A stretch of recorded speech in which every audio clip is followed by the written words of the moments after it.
The boys are back. The boys are back in town. Small entourage again, Eric and Matt, but probably the three smartest people in the whole group.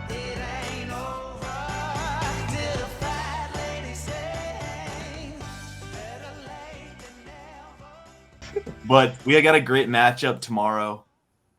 Victoria Azarenka and then Amanda Anisimova, the American versus what is Azarenka? She Russian? Belarus. Belarus. Yep. What is that? Belarusian? Yeah. Something. Yeah, I think so. Yeah. But anyways, it's gonna be a great matchup.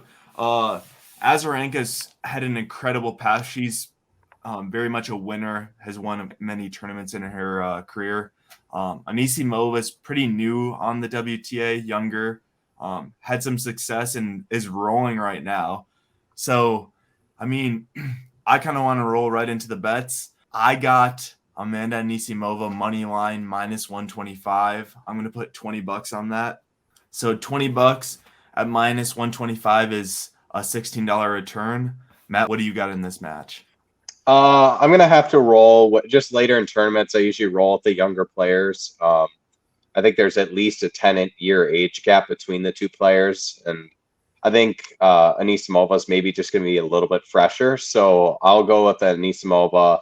I'll put $30 on the money line. I'm pretty confident that she'll get this done. $30 money line, and I just looked up the age difference. Yeah, 10 plus years. All right, so Matt, your bet was $30 to win $24. Eric, what do you got for yours? I'm gonna go with a little bit of nostalgia and take the Azarenka money line. Questionable decision maybe because I feel like she's a little bit better hard court player than she is on the clay, but we'll go for it anyway. We'll just do a $10 on that one. Yeah. Well, you look at, I mean, they're both about the same size, both similar style, like neither one of them are like a clay court specialist. So, I mean, yeah, it's kind of a weird matchup where it is truly very even in a lot of senses. Yeah. And honestly, like I was watching Azarenka play, I can't remember, some like younger girl. I can't remember where she was from. And I remember Azarenka just like gave up. She just like gave up. I think she like defaulted in the second set and she was down like 4-love or something. Like she wasn't playing well and she was just like, I'm done. So I just can't like bet on someone who does that. Just knowing for a fact that like they could just give up at any time just doesn't like sit with me. But just a quick recap on our betting. We have betting through week 8.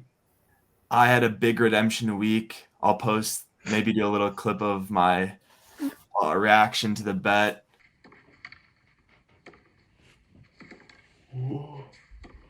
Yeah, baby, back on board, baby, back on board. Yeah. For week 8, big payout, absolutely huge payout for me. I was on a massive cold streak, but we got the redemption. Had a stat correction on Eric's end. I didn't quite understand, I don't think, game spread. So my amateur betting luckily was caught. So Jared and Eric got the win in week 8 there. So they're both 4-4 and 5-3. Great record. Eric's now in the lead in total earnings, which is huge. Matt falls to second. He had a super strong start, but both of them are 5-3. I mean, it's a week-to-week difference at this point. So David's in last right now. One penalty total that was asked in the pre-show, so I better explain. David was penalized in week 7 because he did not place a bet.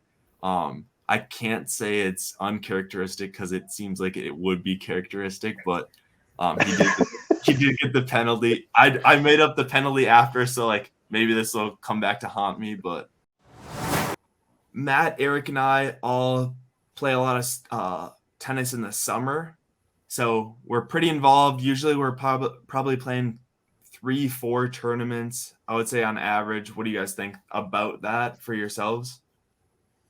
Yeah. Yep.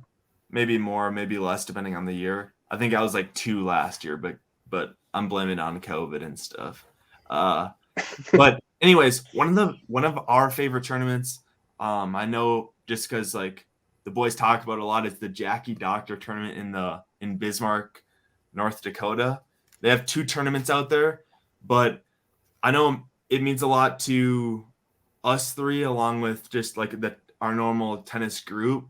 But Matt, what do you think about the Jackie Doctor? What it means like to kind of the North Dakota area and just like tennis players in general who go to that tournament?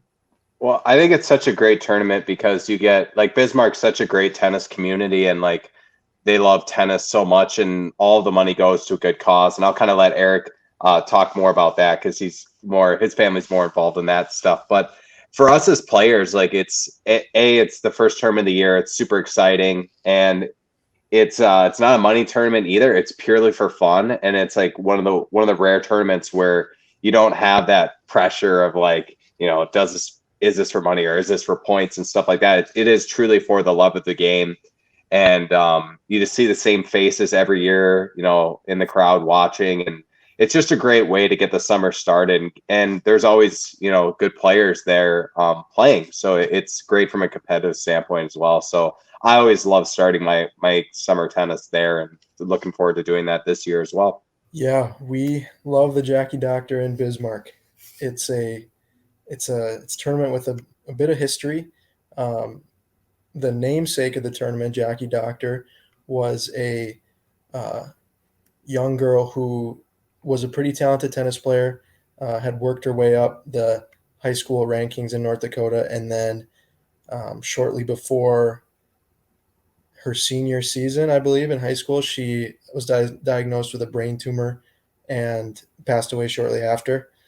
And Jackie's family, as a way to pay tribute to her, established this tournament to be held every summer for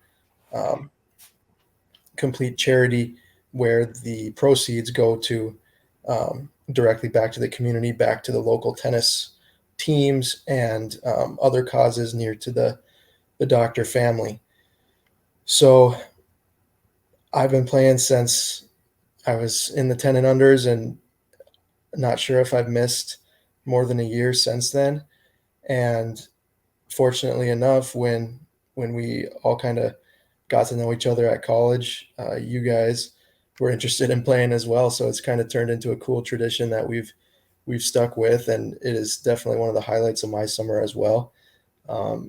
It'll be extra fun this year because my dad and I are actually taking over the reins of the previous tournament director. The Corder family are still going to be involved, but they didn't quite want to have as much time commitment there. So we're going to give it a shot, and we're excited. It's going to be good. We've always gotten good turnouts, and like Matt said, it's funny that the quality of play is still pretty high, even though it's just a community tournament. It's not sanctioned by the USDA. There's no affiliation with any ranking systems, but it's good quality tennis, and people come and watch. The other update is that we're going to try a pickleball division this year as well. We're going to throw some men's, women's, and mixed pickleball divisions up at a separate court site in Bismarck, and let them join the fun too. So I think it'll all be good. It'll be a good weekend.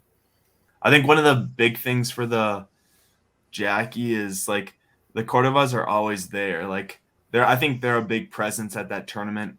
Not a lot of people don't have to go to these matches to feel the impact of like a few. You know what I mean? Like if you have like 2-3 people watching, like, and they're interested in your match, it like seems like it means a little bit more. Like, hey, like I have 2-3 people who actually like want to watch the outcome of this match. Like I want to play really well. Then you throw your parents in there, and then a couple of your friends. Shoot, now this turns into like maybe 10-15 people, and it starts to turn into like a little bit of a crowd. But like having the Cordovas there, like they're always just watching, like they want to watch the best tennis. So like, I mean, I think us 3 generally usually we're the 3 better players at that tournament. So like we're probably an interest, like to other people as well. So I think it's super cool playing in front of like just a crowd. Like it's cool playing in front of people. Like I think Nick Beattie, in our interview with him, mentioned that just at the Bismarck Open. I mean, it's a very similar feeling at the Jackie, minus a couple. Yeah, especially it seems that traditionally your singles semis are Sunday morning, and I love going to watch those, whether I'm playing or not, because people just congregate. And, maybe they have other stuff to do on Sunday, so they go after that. But those semis are always really packed, like maybe 30, 40 people there watching, and I think that's really cool.